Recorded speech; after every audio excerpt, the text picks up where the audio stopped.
Hey guys, welcome back. It's a pleasure to be back with you. Today what we're going to be doing is we're going to be talking a little bit about this book, Eat That Frog by Brian Tracy. It's an amazing book to help you become more productive and basically free up your time so you have more time doing what you want to do. Please do like, subscribe and share. That would be really helpful for me because I'm trying to reach as many people as possible. So please do that now if you can, and let's get started. Cool. This book is a book that I purchased a long time ago. It was recommended to me. I purchased it and it just kind of laid around not being read. I wish I had read it sooner, but I'm glad that I have started reading it now. So take that as you will. It's a really easy read, okay? And you'll notice that a lot of the books that I'm going to mention to you are easy reads. Why? Because I really needed easy reads to get started in regards to my journey of reading as an adult, to be honest. I found other books in the past were off-putting to a certain extent because of how complex they were, how overwhelming they felt to me, and I've now been able to get up to those stages, but I did that through reading books that were somewhat more palatable to begin with. So, Eat That Frog is a really, really good book for productivity. What is productivity? Productivity is basically being able to manage our time better so that we can perform better, basically. So there's a couple of things that I wanted to mention to you regarding that book. Firstly, you might be thinking, why is this book called Eat That Frog? How is it related to frogs? You said it's productivity. Well, it is. But what Brian does here is he takes the idea of frogs, and these are basically tasks. Okay, so imagine frogs as tasks. Okay, and what he says is basically at the beginning of the day, in the morning, we have the most energy, basically, right? Now we have our most cognitive energy, physical energy. So that basically means that we have the best ability to overcome our biggest goals, okay, our biggest tasks for that day. And what he says is basically what we need to do is we need to basically list those tasks that we need to do in that day, decide which one of those is the biggest, ugliest, scariest frog, okay, like the hardest task to overcome, and to go after that one first, okay, because we have the most amount of energy at that point, so we're more likely to be able to achieve that goal. Cool. So let me just go through a few things now in regards to productivity and how this book's been really helpful for me. So one of the things that's really good that I've learned from this book is the idea of doing like weekly reviews. And a weekly review has two benefits. Okay, the first benefit is you see how the week went prior. Okay, so like the last couple of days, what I like to do is I like to do my weekly review on a Sunday. So what I will review is how my week went from Monday to Saturday. Depending on what time I do it on Sunday, I normally do it around about midday. So it may include what I did up until midday on Sunday as well. So a review basically just allows me to look at what has happened. Was I able to achieve those things that I wanted to achieve? If I wasn't able to, what got in the way of basically trying to achieve those things?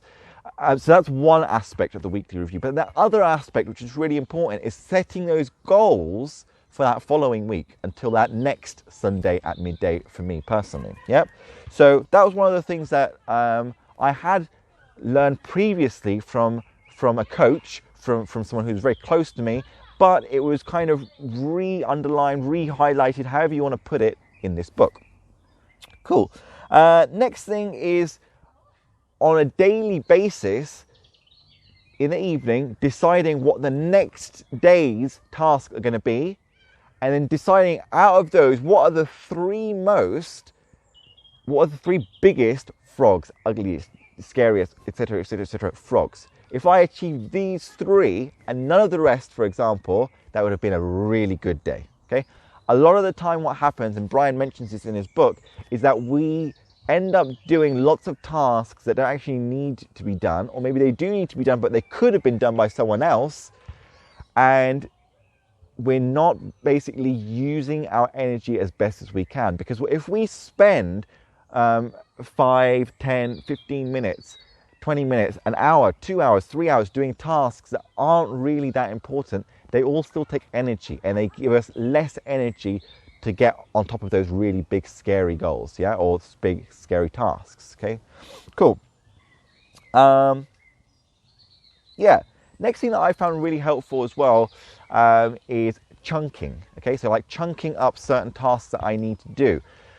Some of the goals that I have initially are very overwhelming for me, and what I need to do, what I've learned to do at this point, is to use intervals to basically break down these goals into something that's achievable for me.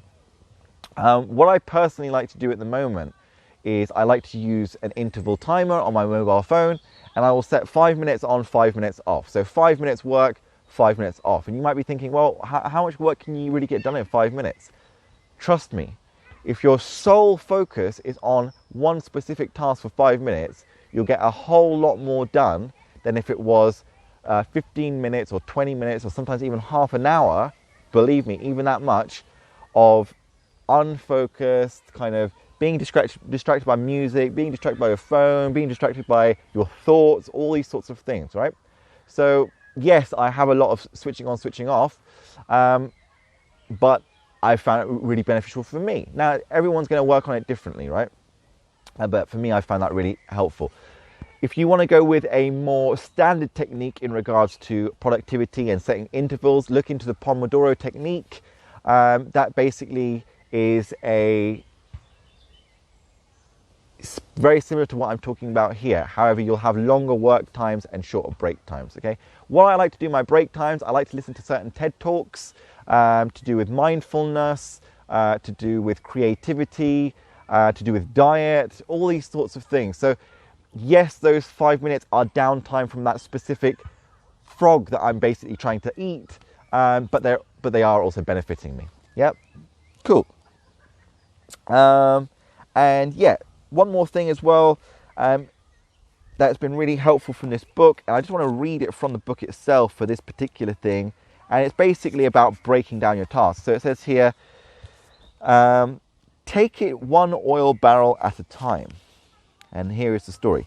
Many years ago, driving an old Land Rover, I crossed the heart of the Sahara Desert, the Tanzarouft, deep in the modern-day Algeria. By that time, the desert had been abandoned by the French for years, and the original refueling stations were empty and shuttered. The desert was 500 miles across in a single stretch, without water, food, a blade of grass, or even a fly. It was totally flat, like a broad yellow sand parking lot that stretched to the horizon in all directions. More than 1,000 people had perished in the crossing of that stretch of Sahara in previous years. Often, drifting sands had obliterated the track across the desert, and the travellers had gotten lost in the night, never to be found again alive. To counteract this lack of features in the terrain, the French had marked the track with black 55-gallon oil drums every 5 kilometers, which was exactly the distance to the horizon, formed by the curvature of the earth. Because of this, in the daytime, we could see 2 oil barrels, the one we had passed and the one 5 kilometers ahead of it. And that was all we needed to stay on course. All we had to do was to steer for the next oil barrel. As a result, we were able to cross the biggest desert in the world by simply taking it one oil barrel at a time. Yeah. So basically breaking down your goals, okay? Using intervals, using the Pomodoro technique, all these sorts of things, you may feel like they are counterproductive. You're taking time away from that work that you're trying to do.